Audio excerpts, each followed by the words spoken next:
రావు గారు ఇవాళ సరే రీకాలింగ్ మేనిఫెస్టో పేరుతో ఏదో వెళుతున్నారు. వాళ్ళు ఏమడుగుతారో వాళ్ళ ఎజెండాలు ఏవో వాళ్ళకు ఉంటాయి, తక్కువగా తీసుకోవడానికి ఏం లేదు.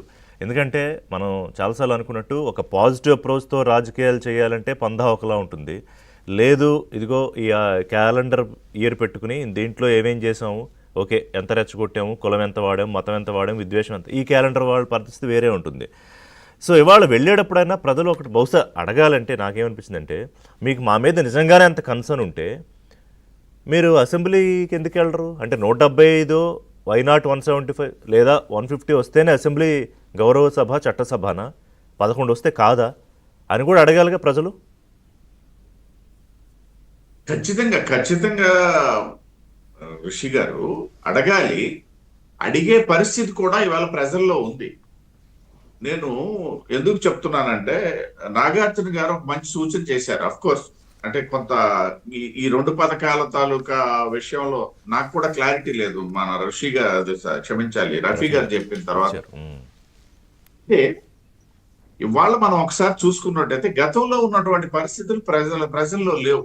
ఎందుకనేసి అంటే మనం ఒకసారి ఏదో నేషనల్ ఇండెక్స్ అని కాదు, అంతర్జాతీయంగా ఉన్నటువంటి కొన్ని ఇండెక్స్లు తీసుకున్నా సరే భారతదేశంలో ఈ దశాబ్ద కాలంలోనే దాదాపు 35 కోట్ల మంది ప్రజలు ఇవాళ దారిద్ర్య రేఖ నుండి అప్గ్రేడ్ అయినటువంటి ఒక సందర్భం. ఓకే. సో ఈ నేపథ్యంలో ప్రజల తాలూకు ఆలోచన విధానం మారింది.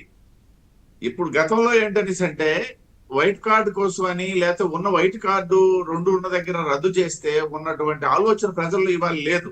పాజిటివ్ గా స్పందిస్తున్నారే, నాకెందుకు ఈ బాధ, ఆ బియ్యం తెచ్చుకొని నేనేం చేసుకుంటాను, నాకు వచ్చినవి సరిపోతాయిలే అన్నటువంటి ఆలోచన వచ్చింది. అంటే ప్రజలకి మేము గనక నచ్చజెప్పగలుగుతాడు అంటే ఇన్ దట్ సెన్స్ ప్రభుత్వం గాని ఒకవేళ పథకాన్ని అమలు చేస్తారని చెప్పేసి రఫీ గారు చెప్పారు కాబట్టి, సో నాగార్జున గారు అడిగిన దానికి మరి ఇంకా అవసరం లేదు. కానీ అంటే చేయడంలో కూడా సాధక బాధకాలు ఉంటాయి, ఖచ్చితంగా అధిగమించవచ్చు. కానీ ఇవాళ జరుగుతున్నటువంటి విషయంలో కూడా దాన్ని మనం ప్రజలకు కనుక చెప్పగలిగితే ప్రజలు అర్థం చేసుకునే పరిస్థితి ఉంది. దానికి ఈ సంవత్సర కాలం, మీరు ఈ సంవత్సర కాలంలో నేను అదే మొట్టమొదటి చెప్పాను, ఏ ఒక్క లబ్ధిదారుడు గాని మీరు సూపర్ 6 చేయలేదు అని చెప్పేసి రఫీ గారికి గాని నాకు గాని ఒక జన సైనికుడికి గాని అడగలా. అడిగింది ఎవరు అంటే సూపర్ 6 ఆ రోజు నవరత్నాలు అనుకున్నటువంటి వాళ్ళు ఇవాళ సూపర్ 6 అని అడిగారు. మిగతావి ఇప్పుడు అభివృద్ధి సంబంధించి చెప్పాలనేసి అంటే నేను ఒక ఉత్తరాంధ్ర గురించి చెప్తానండి. మేము రైల్వే జోన్ అనేది 2014 ముందు బిల్లు చట్టంలో ఉన్నటువంటిది, అది విభజన చట్టంలో. ఏమైంది, ల్యాండ్ ఇవ్వమనేసి అంటే ఇవ్వలే. వచ్చాము, ఇవాళ రైల్వే జోన్ పనులు ప్రారంభమయ్యాయి. మేము అక్కడ జనరల్ మేనేజర్ వేసుకున్నాం, అన్ని ఒకవైపు నుండి జరుగుతున్నాయి. పోలవరము లేకపోతే ఉత్తరాంధ్ర సుజల సంబంధించినటువంటి అసలు పోలవరం జాడే లేకుండా పోయింది. ఇవాళ ఉత్తరాంధ్ర సుజల సంబంధించినటువంటి అంశం ఏదైతే శ్రీకాకుళం వరకు గోదావరి జలాలు తరలించి వంశధార నదితో అనుసంధానం చేసి ఈ ప్రాంతం అంతా వెనకబడినటువంటి ఉత్తరాంధ్ర సస్యశ్యామలం చేయటం, ఇటు తాగునీరు అటు సాగునీరుకి బాటలు వేస్తున్నటువంటి మా ప్రభుత్వం తాలూకా విషయం ఇది కాదా? రెండో విషయం ఏదైతే భోగాపురం ఎయిర్పోర్ట్ కు సంబంధించి మీరు ఎప్పుడైనా శ్రీకాకుళం టు వైజాగ్ కనుక జర్నీ చేస్తే చూడండి, ఆ ఎయిర్పోర్ట్ కనెక్టివిటీ ఫ్లైఓవర్ ఒకటి NH16 మీద ఎప్పుడో దశాబ్దం కింద కట్టేసి వదిలేసింది NHI. ఎందుకని అంటే ఎయిర్పోర్ట్ అప్పుడు ప్రతిపాదనలో ఉన్నారు మా ప్రభుత్వంలో, ఏది 2014-18 సందర్భంలో. కానీ ఈ గవర్నమెంట్ వచ్చిన తర్వాత ఆ ఎయిర్పోర్ట్ సంబంధించి మేము 70% చేసాం, 60% చేసాం చెప్పడమే కానీ ఇన్ రికార్డ్ చూసుకున్నట్టయితే అక్కడ జరిగింది ఏం లేదు.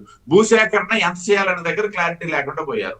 ఇవాళ వచ్చే సంవత్సరం భోగాపురం ఎయిర్పోర్ట్ ప్రారంభిస్తున్నాం. మరి ఇది అభివృద్ధి కాదా? అదే సందర్భంలో మాకు ఉన్నటువంటి కోస్టల్ కారిడార్ సంబంధించి ఒక రోడ్డు ఉంది, కోస్టల్ కలుపుతూ, ఏదైతే NH16 ప్యారలల్ గా తీర ప్రాంతంలో ఉండాల్సినటువంటి రోడ్డు ఇవాళ మా శ్రీకాకుళం జిల్లా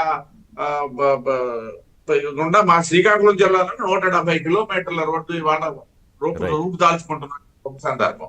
అదే విధంగా పారిశ్రామికీకరణ వచ్చేసరికి ఇవాళ శ్రీకాకుళం జిల్లాలో విషతుల్యమైనటువంటి పరిశ్రమలే ఉన్నాయని ఎప్పుడు నేను చెప్తాను, ఇప్పటికీ చెప్తున్నా. ఇవాళ పారిశ్రామికీకరణ దిశగా ఏదైతే అగ్రి బేస్డ్ ఇండస్ట్రీ సంబంధించి కానీ లేకపోయినట్టయితే ఆ విషతుల్యం కాకుండా ఉన్నటువంటి పెద్ద పెద్ద పరిశ్రమలు కూడా ఉత్తరాంధ్ర. ఒకటే తిరుపతిరావు గారు, ఇవన్నీ చేసుకోవచ్చు కూర్చుని, ఆల్టర్నేటివ్స్ ఏంటి అని ఆలోచించుకుని, టైం ఉంది, ఇంకా 4 ఏళ్ళు టైం ఉంది. కాబట్టి ఒక 70 to 80% చేయగలిగిన మీరు అనుకున్న దాంట్లో చంద్రబాబు నాయుడు గారి విజన్లో that is very great achievement. ఎందుకంటే సాధక బాధకాలు ఇందాక మీరు చెప్పిన ఆర్థిక పరిస్థితులు ఇవన్నీ కూడా ఉంటాయి కాబట్టి బహుశా ప్రజలు